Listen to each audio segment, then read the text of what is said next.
Hi everyone.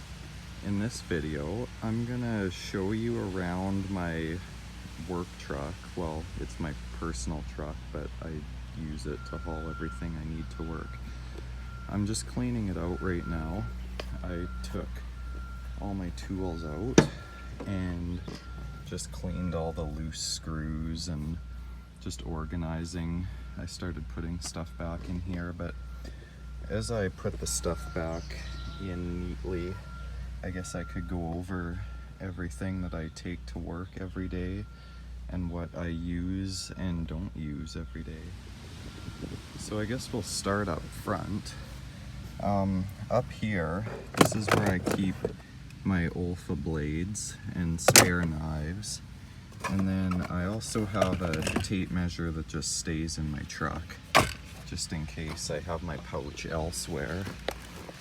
And then, what else? I just cleaned it today, so it should be a little cleaner than usual.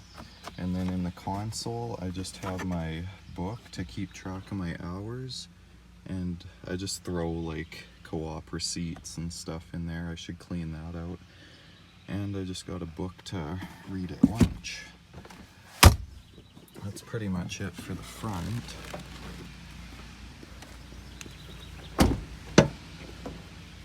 And in the back, this is kind of the setup that I usually keep everything in. So what I use most often is most accessible. So in the door, that's where I keep all my recip sawzall blades and mosquito spray, just in case mosquitoes are bad. And my tool pouch is obviously the first thing that I'll be grabbing. And my knee pads are also accessible right there. So that's what I first grab when I get to work in the morning. And then if we're doing something that involves gloves, I have these White Ox gloves. These are pretty decent. If you get them wet, that's when they start to go. So, I mean, I haven't really found a really good pair of gloves, but these seem to be cheap and they work. And then I guess the next most common thing I use would be my impact driver and drill. So I have these just kind of sitting here. And then I have different shear attachments and bits and sockets, and everything I could possibly need is in that bag there. And then this is where I keep my driver bits. And again, any possible driver bit I could ever need is in there. And then this is a Forstner bit set, and this is a nibbler for cutting metal. I should probably take that stuff out. I don't ever really use it. It's just taking up space. And then these are my flex volt tools. So this is a 60 volt circular saw, and it's a really nice saw. It has the power of a corded saw, and you can just never go back to corded tools once trying this flex volt system. And this is the nailer. This is actually runs on 20 volt, but I just kind of call it a flex volt nailer. But it also works really well. There's no need to have pneumatic nailers unless you're doing like production framing where you're firing thousands of nails, but it works really good for just daily job site use. And an angle grinder. I've got all kinds of different attachments for it. Diamond wheels, cut-off wheels, wire brush. It's just handy to have around in case you have to cut a bolt or anything really. And here's my recip saw. That comes in handy a lot. It's also a 60 volt. And this here, it's just a drill with a shear attachment on it. So if you're cutting like ribbed roof panels or something, the lengthwise, that's really good for ripping those. I actually use that quite a bit. And then this is a Tex screw gun, and that's basically for driving metal roofing screws with the rubber washer. If you're doing like repetitive screwing, this can be really useful. It's basically like a drywall gun. It's not a drywall gun though. A lot of people think it is, but it's different. And yeah, it has the same function, like it's clutched. So when it clutches out, it'll stop driving the screw. And this is just a job site radio.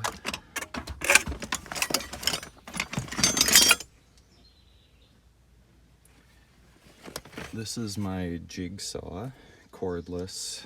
I don't carry any corded tools in here actually. And this here is an SDS hammer drill.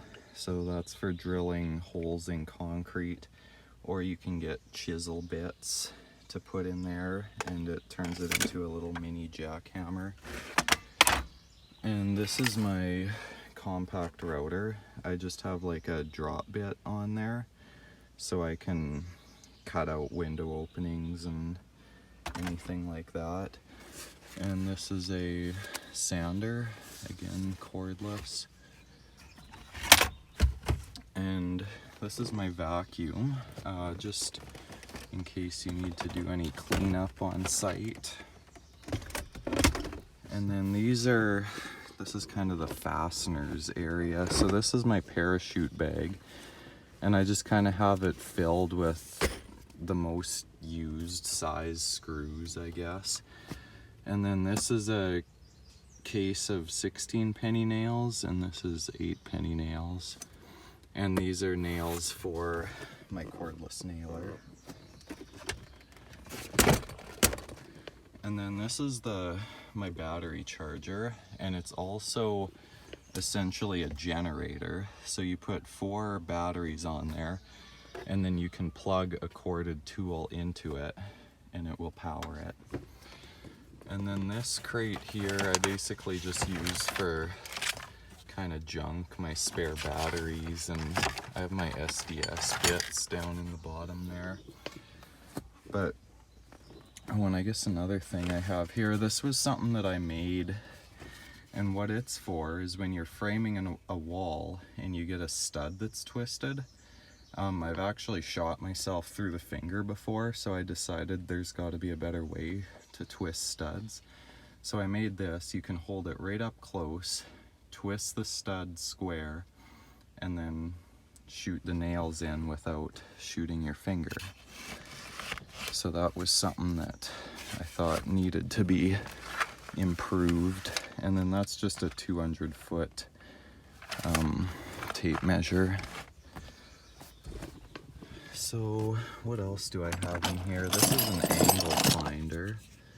That comes in handy every once in a while. Just a drywall saw.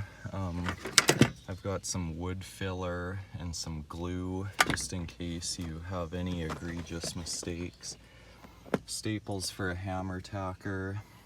Just a couple different, a 4-foot and a 2-foot level. I have a drywall square. Not necessarily for doing drywall, but you can find other uses for that. Then I just have a normal framing square. This is actually really old. The patent date on this is 1900, I believe. 1901, something in there. I don't know what that means, but it's old. And then I have a great big gooseneck bar down there.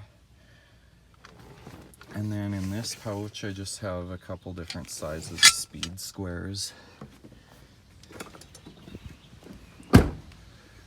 And then moving around to the back, things I keep in here on a regular basis is extension cord, my Burke bar, telescopic ladder, kind of for emergencies only, and a shovel, just in case you get yourself stuck on a back road or you need to move some dirt around the site or something. And I've also got a jerry can back there that has drinking water in it for hot summer days. And I guess I still have some stuff I need to put back, but just vice grips, crescent wrenches, shingling hammer, backup hammer, drywall, nail pullers, chisel mallet, and hand seamers. And then in this side, I have string line, chalk for my chalk line, and just a little cleanup broom. So that's everything I keep in my truck. I hope you liked this video and maybe even found it helpful on what to take to the job site, because that's all the stuff I pretty much use on a daily basis. So thanks for watching.